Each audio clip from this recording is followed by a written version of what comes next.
Programme میں خوش آمدید ناظرین۔ پاکستان کے اندر بزرگوں کے لیے کوئی قانون سازی نہیں ہے، کوئی پالیسی واضح انداز میں بیان نہیں کی گئی ہے۔ دنیا بھر میں بہت سا کام ہوا ہے۔ ہم اس معاملے کے اوپر بات کر رہے ہیں کہ جو سینئر سٹیزن جن کو ہم کہتے ہیں، ذرا اس پہ بات کیجیے گا گنڈاپور صاحب کہ سارے تو آپ کی فاؤنڈیشن کے ممبر نہیں ہوں گے، جو دوسرے ذرا آپ کا تعلق گاؤں سے ہوگا، گاؤں کے اندر بہت سارے ایسے لوگ ہیں جنہوں نے کبھی خوش قسمتی سے او ایس ڈی کبھی نہیں بنے because they never had a job۔ وہ جو گروپ ہے وہ کتنا ولنریبل ہوتا ہے، ان کے پاس تو پینشن بھی نہیں ہوتی، وہ کیا کرتے ہیں؟ وہ بھی ولنریبل ہے، اور جو سروس میں ہیں اور ریٹائر ہو گئے ہیں وہ بھی ولنریبل ہیں، اور جیسے آپ نے خود فرمایا وومن تو خاص کر۔ اور وومن دیکھیں نا، اس وقت ہماری آبادی ہے تقریباً 180 ملین، یعنی 18 کروڑ۔ تو 180 ملین کا رفلی اگر آدھا ہم یہ سمجھ لیں، ورنہ خواتین زیادہ ہیں 52%۔ اچھا، ایک دوسری یہ ہے، ہمارے ملک میں سینسس ہوتا ہے کبھی کبھی، حالانکہ ڈیٹا بہت امپارٹنٹ ہے۔ ٹھیک، جب آپ کے پاس ڈیٹا ہی 20 سال یا 17 سال پرانا ہو تو آپ اس کو کتنی ٹھیک طریقے سے پروجیکٹ کر سکیں گے؟ You can never do projections جب تک کہ آپ کو، اور پھر ہر یعنی فریکوینسی پہ 5 سال کے بعد، 10 سال کے بعد پھر آپ جا کے کوئی گراف بنا سکتے ہیں اور پروجیکشن کر سکتے ہیں۔ اگر آپ کے پاس ڈیٹا اب بھی سن 71 والا ہے، سینسس والا، یا 73 والا، تو اب 71 والے سینسس سے آپ کیا ایسٹیمیٹس پالیسی کے ساتھ؟ اور اس میں خاص کر کے جو گنڈاپور صاحب نے بات شروع کی کہ آپ کے پاس اگر ڈیٹا جو ہے فار ایگزامپل آپ کے پاس ایج سیگریگیٹڈ ڈیٹا ہے نہیں، تو آپ کے ان کے ایشوز کا کیسے پتہ چلے گا؟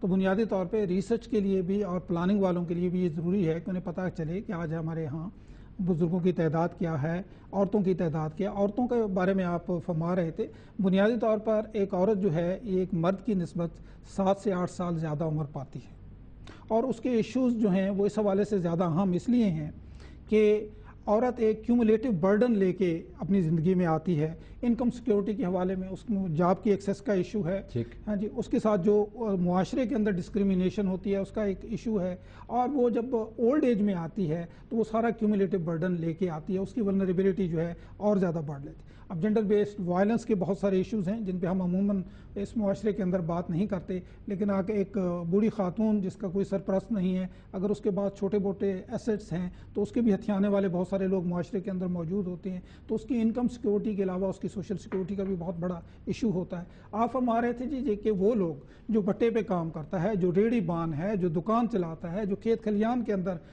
بندہ کام کرتا ہے، جو مائن کے بندہ کام کرتا ہے۔ اس میں ناظرین اس سے ریلیٹ کر پائیں گے، جو ڈرامے ہم دکھاتے رہے نا بہت عرصے، اس میں ایک بابا جی جو ہے نا وہ ٹوٹی چارپائی پہ پڑے ہوئے کھاؤں کھاؤں کرتے رہتے تھے۔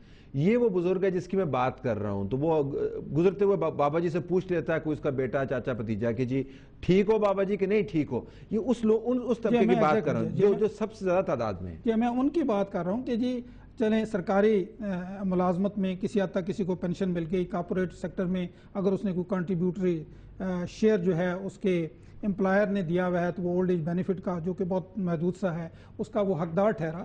لیکن کیا ہمارے معاشرے کے اندر کوئی یہ ادراک ہے، کوئی شعور ہے کہ آج کی ماڈرن ایج کی جو ڈیولپمنٹ ہے اس کی اساس کس نے رکھی ہے؟ یہ وہ لوگ ہیں، خواہ وہ ریڑھی چلانے والا ہے، کوئی گدھا گاڑی چلانے والا ہے، کھیت کھلیان کے اندر مزدور ہے، کول مائنز کے اندر، کیا جب وہ اولڈ ایج میں پہنچتے ہیں تو ان کا بھی کوئی حق ہے یا نہیں ہے؟ تو بنیادی طور پہ میرا جو آپ سے کہنا ہے وہ یہ ہے کہ گورنمنٹ جو ہوتی ہے اسٹیٹ، یہ خصوصا مجھ سے اتفاق کریں گے کہ یہ الٹیمیٹ رائٹ بیئرر ہے، یہ اس کی رسپانسبلٹی بنتی ہے کہ جب کوئی آدمی عمر کے اس حصے میں پہنچے، اس نے کسی صورت میں بھی کوئی معاشرے کے اندر کردار کیا ہے اور اس عمر کو پہنچا ہے، تو اس کی جو الٹیمیٹ اس کی پروٹیکشن کی، سوشل پروٹیکشن کی responsibility that lies with the government, اور گورنمنٹ کو اپنی ایک انیبلنگ لیجسلیشن کے ذریعے سب سے پہلے مرحلے میں اس کو پورا کرنا۔ آپ نے بات درمیان میں کی تھی کہ ہمیں کیوں ان کا خیال کرنا چاہیے بزرگوں کا as opposed to the youth, تو یہ دیکھیے اس کے ایک پریکٹیکل ریمیفیکیشن ہے۔ بزرگوں کی جو پریزنس ہے، they are centre of gravity of any house including for the grandchildren. ان کی جو پریزنس ہے یہ وہی رشتہ ہے جو باغبان اور پودے کا ہے۔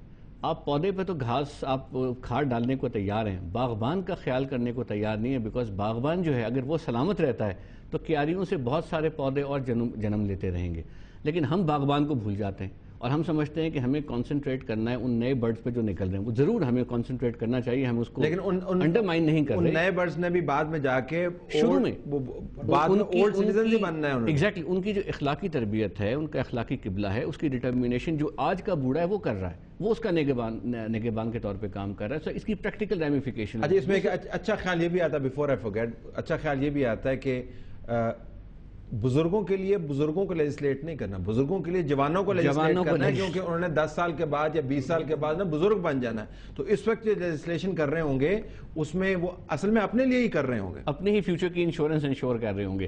دوسرا, کچھ انوویشنز کا آپ کر سکتے ہیں. مثلا کئی آپ کے جو بزرگ ہیں وہ آپ کی یہ فائن آرٹس کی کیٹیگری کے جو لوگ ہیں, ان کے لیے انٹلیکچوئل پراپرٹی لا کا کوئی لیگل فریم ورک ایگزسٹ نہیں. آپ دیکھتے ہیں آپ کے جتنے بزرگ آرٹسٹ ہیں, ان کے جو حالات ہیں, مہدی حسن, لہری صاحب, روحی بانو, علی اعجاز, آپ نام لیں, کوئی آپ کے ایکس ہیروز, فٹ بالرز, کوئی گلے میں میڈل ڈال کے رکشہ چلا رہا ہے, کوئی کسی جگہ پھڑا ہو.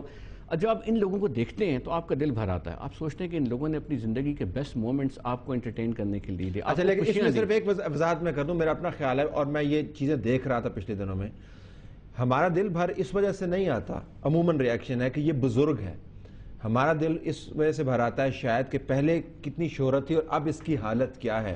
ابھی بھی ہم اس کو بزرگ کی کیٹیگری میں نہیں دیکھ رہے, ابھی بھی ہم اس کو کسی وقت شہرت کا کیا عالم تھا اور اب بیچارہ کس حال میں پڑا ہوا ہے. We still don't define him as an old person. I wouldn't question the perspective. I am concerned کہ اس کے لیے اسٹیٹ تو کچھ بھی نہیں کر پا رہی. ٹھیک, تو پھر اس سچویشن میں اگر آپ سلیکٹیو ہو جائیں, لیٹ سے آپ نے جیسا میں نے کہا, یا تو پوری لیجسلیشن ہو نا کہ آپ این بلاک طور پہ ان کو ہینڈل, اگر آپ وہ نہیں کر سکتے تو جہاں جہاں آپ چیزیں مینیج کر سکتے ہیں, مثلا ان لوگوں کی جو انٹلیکچوئل پراپرٹیز تھیں, کوئی گانے تھے, کوئی ڈرامے تھے وغیرہ وغیرہ, ان سے کوئی رائلٹی کی آمدنی کا لیگل میکنزم اگر اپ گریڈ ہو جاتا ہے, جس کے لاز موجود ہیں, تو ایٹ لیسٹ آپ کچھ سیکشن آف پاپولیشن کو کچھ تو ریلیف دے سکتے ہیں.